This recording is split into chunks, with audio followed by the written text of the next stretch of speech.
Good morning, good morning, good morning, everyone. Welcome to another episode of Spilling Tea. I'm your host, Tiffany Daniels, and we're going to that horrible world known as the JRC. But before that, the usual disclaimers and some complaints. I just gave my little bit of last bit of monies, except for like $10 until next payday, over to the landlord this morning. That's always fun. So, yeah, stressed. Okay, usual disclaimers. You are going to see the link to. Well, I'm sorry. Actually, let me start over real quick. Bleh. I don't have an edit button. I'm barely awake and I'm stressed to the gills. Forgive me. Okay, so folks, in the description box, you're going to see linked the article the JRC doesn't want you to read. It is an article that was written by NeuroClastic, a non-for-profit started by autistics for autistics, over which the JRC is threatening a defamation lawsuit. Because we be petty, we linked the article as well as NeuroClastic's public statement on the matter. Also, at the bottom of the description box, we have their GoFundMe. That's right. We are flipping the middle finger at the JRC. So, just in case they decide to see through their little bluff, we are crowdfunding to assist with any legal fees that NeuroClastic may accrue. We also have the other pertinent links to the Stop the Shocks campaign, including Autistic Hawaii's massive archive on the subject, the templates, and the ever-present self-explanatory change.org Shut the Judge Rotenberg Center Down petition. Folks, when we discuss the JRC, you're going to hear vivid descriptions of and catch clips of surveillance footage of peoples with disabilities being tortured and abused. If you got young children present, please use your headphones, all right? Now, obviously, I am stressed. It's morning. So, if I stumble over any of my words, apologies in advance, all right? Okay. So, back to where we left off yesterday. The program descriptions of behavioral interventions are very standardized across students and show a lack of individualization of treatment planning. Page 11, par 5. Let's watch them lie, shall we? They use the cookie cutter approach, whether it's the quote unquote high functioning, nice functioning levels, assholes, or low functioning. They use a cookie cutter branch to both, but they're gonna lie to you though, and they're gonna tell you it's individualized. My ass.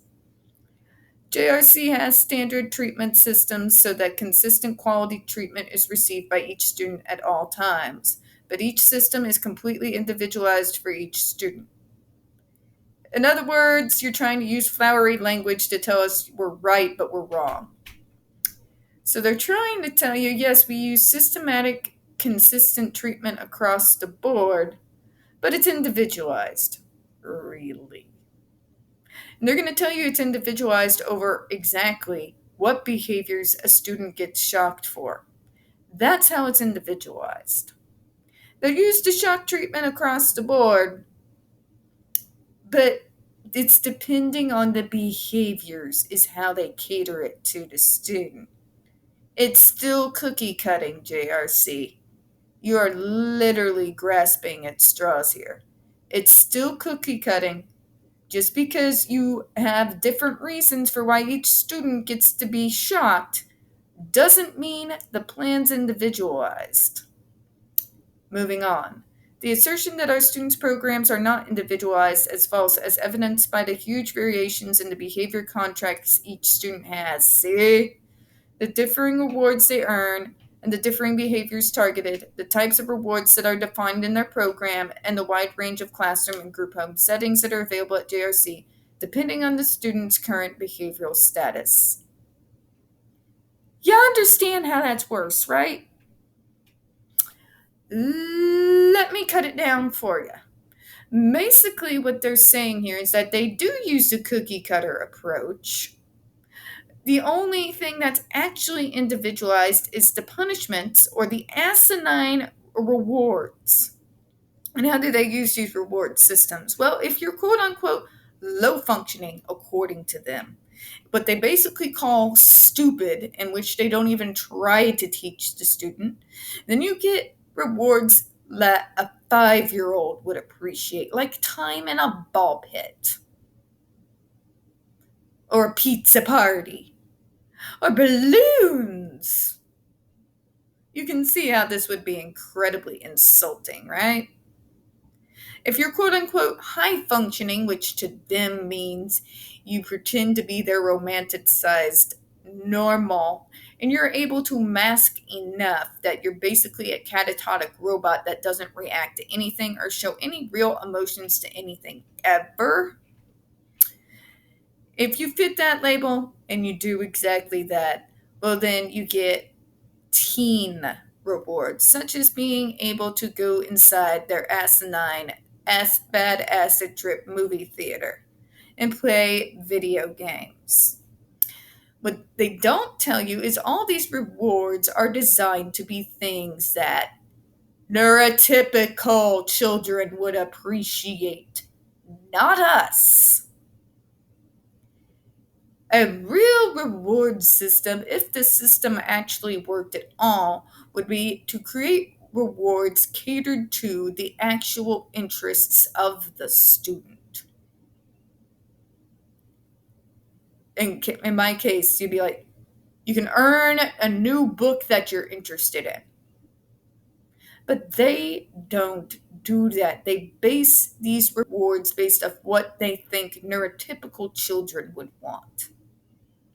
So they think that we should want it and that we should earn it. It's garbage at the very face of it. This is the JRC, and this is the point. It's not individualized at all. And by saying, well, our punishments are different, what they get shocked over is different, and their rewards are appropriate for what we consider their age level, is garbage on the face of it. And let's move on here. Treatment plans do not always vary for different types of behavioral difficulties exhibited by an individual student, even though the behaviors may serve different functions for the student.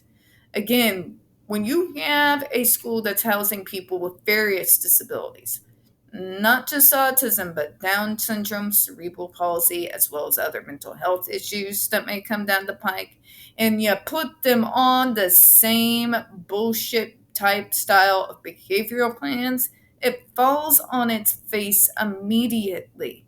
Different disabilities require vastly, and I do mean vastly, different interventions, reasonable accommodations, and treatment medical plans. But the JRC will tell you, no, they just need to be on this device. It's garbage on the face of it. It falls through every single medical principle I can possibly think of. Medical treatment should be catered to the individual patient, period. If you have a different disability, then that treatment should be based on that particular disability. But moving on. This is completely inaccurate. Every treatment plan is different for each student. Again, they're grasping at straws here. They're going to tell you, but we shock them for different types of behaviors, so that makes it individualized. No, JRC. It doesn't. It really doesn't. Every treatment plan addresses particular behaviors exhibited by the student, and each such behavior is first analyzed and assigned by the clinician, including functional analysis before a treatment is chosen. Again, the point in you. The point in you, JRC. And when they use terms like functional, what they do to people who don't hit their idea of the perfect functional is they get treated like we're stupid little children who will never learn or be anything in the real world. So therefore, we're disposable and they can do whatever the fuck they want to us. Can I just say it plainly for the idiots in the back here? The NSAID reviewers may have not examined JRC's program descriptions, which are further refinements of the court-approved treatment plan and are changed weekly, daily, or even hourly when necessary in order to most effectively address the students. Can I say it again for the idiots in the back? The point, JRC. They're completely missing the goddamn point entirely.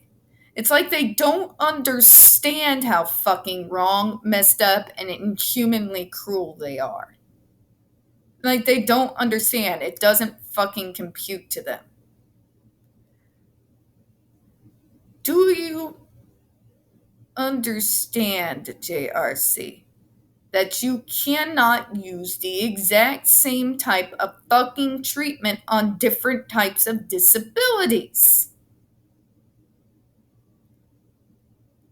But we shot them from different things, so that makes it individualized, right? No, dumbass. And neither is your rewards bullshit. And the fact that I have to tell you this,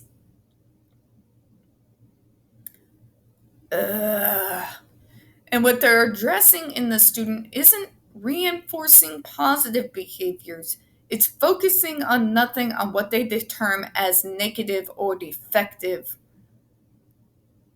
behaviors, okay? Because the student isn't fitting their romanticized idea of normal that day. A normal that doesn't even exist in the real world.